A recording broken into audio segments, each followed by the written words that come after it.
Gracias, presidente.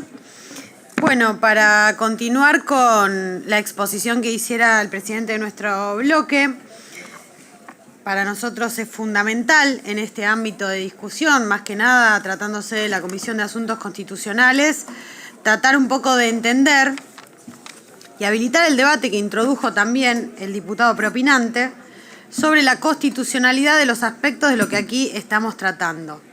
En primer lugar, no podemos soslayar y vamos a enfatizar en todos estos aspectos que estamos hablando de leyes ómnibus que fueron y comenzó a tratarse en este Congreso de la Nación allá por enero, como bien lo remarcó el presidente de nuestro bloque.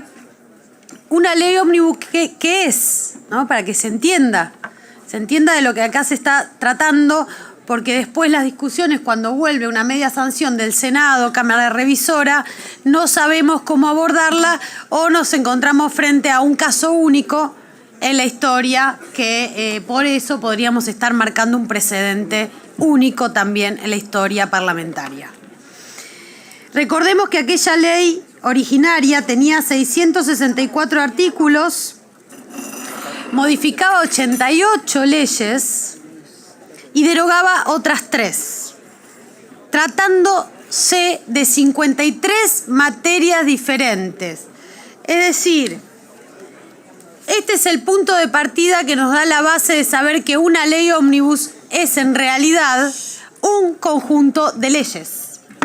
Una ley ómnibus es por excelencia un conjunto de leyes. Entonces no se la puede equiparar a una única norma que tiene en su seno los principios de autonomía normativa, de unicidad y de uniformidad de la ley. Esto que estoy diciendo parece un tecnicismo, pero a los efectos de lo que luego se va a discutir, pasada esta discusión parlamentaria en la Argentina, cuando se trata de algo que tan mentado como la seguridad jurídica, es fundamental. Es fundamental.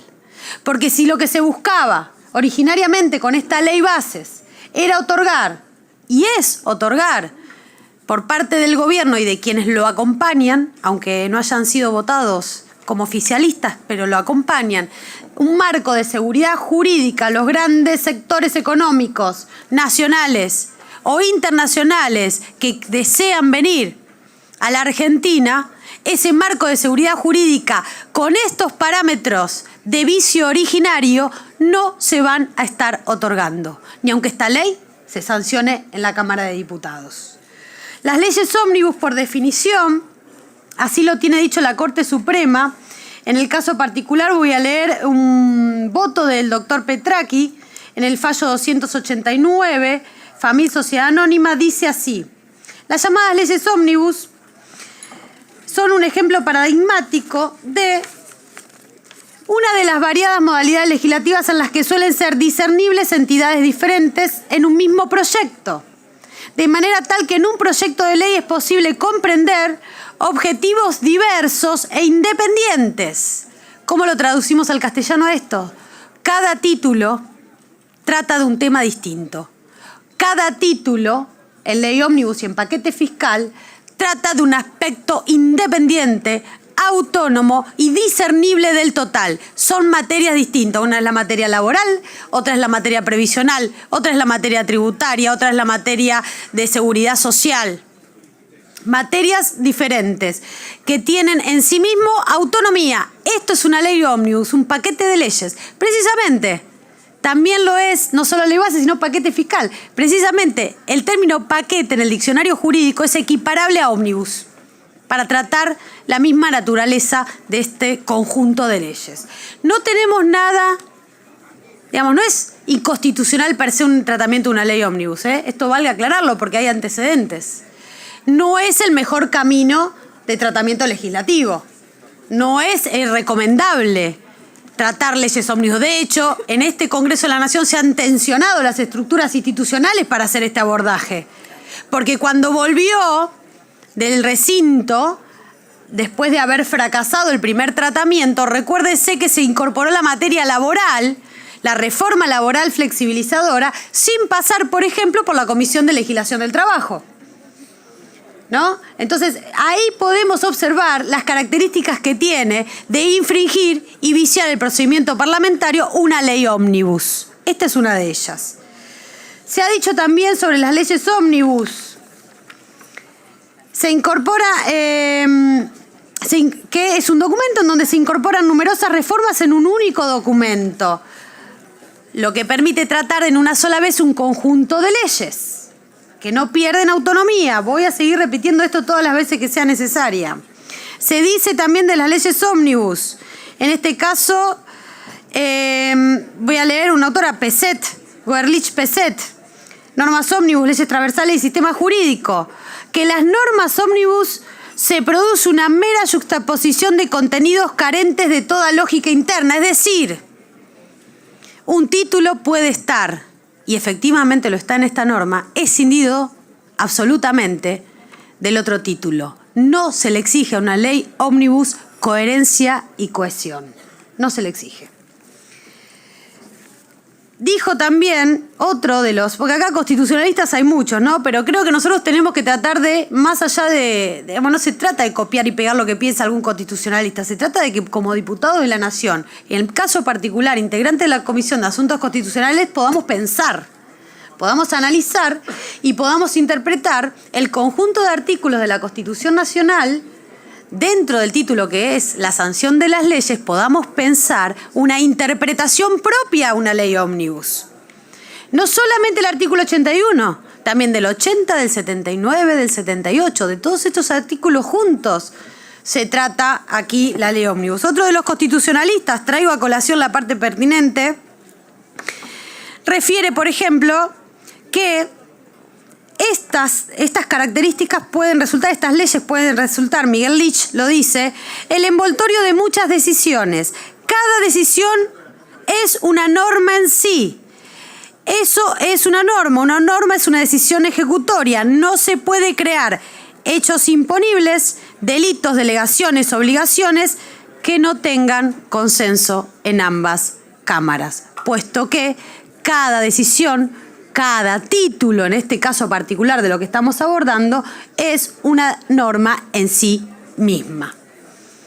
Dicho esto,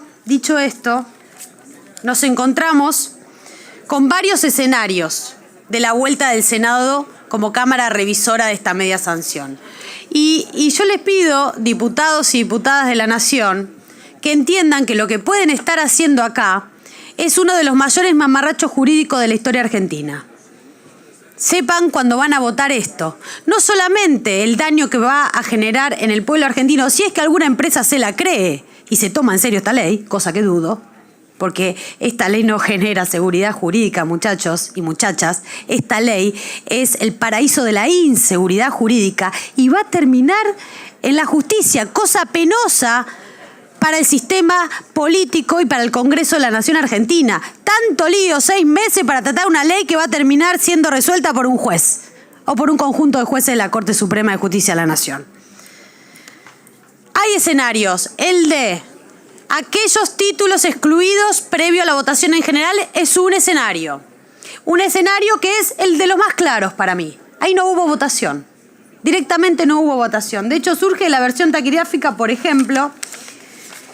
En el tema previsional, permítanme leer, la senadora Tagliaferri, cuando llega el título en cuestión, que es el título, era porque ya no existe más, el título 8 previsional, ¿no? El título 8, se preguntan en la discusión en particular y la senadora Tagliaferri pregunta, ¿no hace falta que lo votemos de ni ninguna aclaración? Y la presidenta Villarruel le contesta, exactamente, se eliminó. Por eso continuamos y pasan al otro título que continúa a continuación. De esto creo que no hay prácticamente dudas y no debería haberlas porque es un aspecto no votado, una ficción jurídica. Directamente fue eliminado previo a toda votación. Sí, obviamente van a suscitarse controversias y son controversias. Y si no las discutimos acá, ¿dónde, me pregunto yo, las vamos a discutir o qué insumos del espíritu de las normas le vamos a dar a los jueces cuando esto llegue a la justicia? Porque va a llegar. Si se aprueba, va a llegar. Si se aprueba, va a llegar. Por ejemplo, el impuesto a las ganancias, la cuarta categoría, la restitución de la cuarta categoría de la ley de impuesto a las ganancias, texto ordenado del 2019, o de bienes personales. Y ahí es cuando aparece todo lo que acabo de explicar previamente de ley ómnibus. El artículo 81 sí es aplicable a estos dos títulos del paquete fiscal. Sí fueron desechados totalmente proyectos de ley, porque tanto el título de impuesto a las ganancias como de bienes personales tienen plena autonomía. Sacándolos de juego no se afecta al espíritu general de la norma, sacándolos de juego, desechándolos como tal cual dice la Constitución Nacional, no se afecta al principio de unicidad de las normas, que también es un principio constitucional.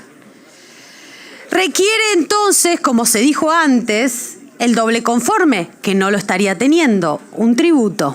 Y además quiero decir otra cosa, ¿no? Porque en este país fue un escándalo, allá en aquellos años, y valga el recuerdo, ¿no?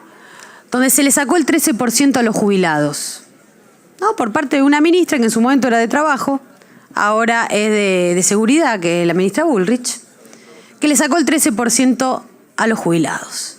Con el regreso de la cuarta categoría del impuesto a las ganancias, se le va a sacar y se le va a meter la mano en el bolsillo a más de 1 millón de trabajadores y trabajadoras por el 35% de su salario. Por el 35% de su salario. Y en cabeza de un gobierno, porque Milei fue alguna vez aquel señor diputado que votó en contra de que los trabajadores paguen impuestos a las ganancias. Característica, entre otras, que lo llevó a que muchos trabajadores lo voten como presidente de la nación. ¿Dónde habrá quedado aquel Milei, el diputado? ¿Dónde habrá quedado aquella Villarruel, la diputada? Hoy, cambiando totalmente de opinión, van a atacar la propiedad privada de los trabajadores, contradiciendo el lema que después repiten, que la propiedad privada, que esto, que aquello, que aquello, que aquello.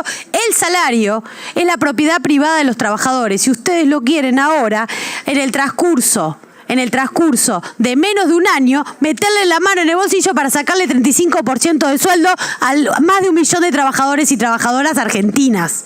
Eso es lo que están pretendiendo hacer acá. Y encima lo van a hacer con un procedimiento viciado de constitucionalidad, que es con el voto de una sola Cámara, en un sistema bicameral, sin doble conforme, y violando el artículo 81, 80 y 79 de la Constitución Nacional.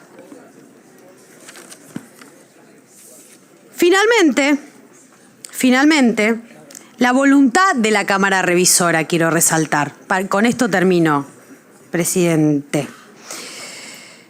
El Senado de la Nación es el encargado de la representación del pueblo de las provincias. El Senado de la Nación es el encargado de la representación del pueblo de las provincias. Y cuando se habla del impuesto a las ganancias y de los bienes personales, estamos hablando de impuestos coparticipables. Y la extorsión continua que se hace al pueblo de las provincias de decirles voten esto, voten esto, voten esto, voten esto, a los diputados y a los senadores, etcétera, etcétera, porque lo piden los gobernadores. Porque lo pide, supuestamente es una necesidad de las provincias. Ahora, ¿nosotros somos más que los senadores? ¿Los diputados y diputadas de la Nación son más que los senadores y senadoras? ¿Son más representantes del pueblo de las provincias que el Senado de la Nación? El Senado de la Nación expresó su voluntad, que es el representante del pueblo de las provincias. Expresó su voluntad, que fue rechazar y desechar impuestos a las ganancias y bienes personales. No confundir la representación del pueblo de las provincias con el interés de algunos gobernadores de la Argentina. El pueblo de las provincias ya se expresó en el Senado desechándolo. Y ustedes van a querer ser más que los senadores y senadoras volviendo a incorporar un impuesto con una votación unicameral, rompiendo el sistema constitucional argentino, rompiendo el sistema del doble conforme, rompiendo el sistema bicameral que impone la Constitución de nuestro país. Muchas gracias, presidente.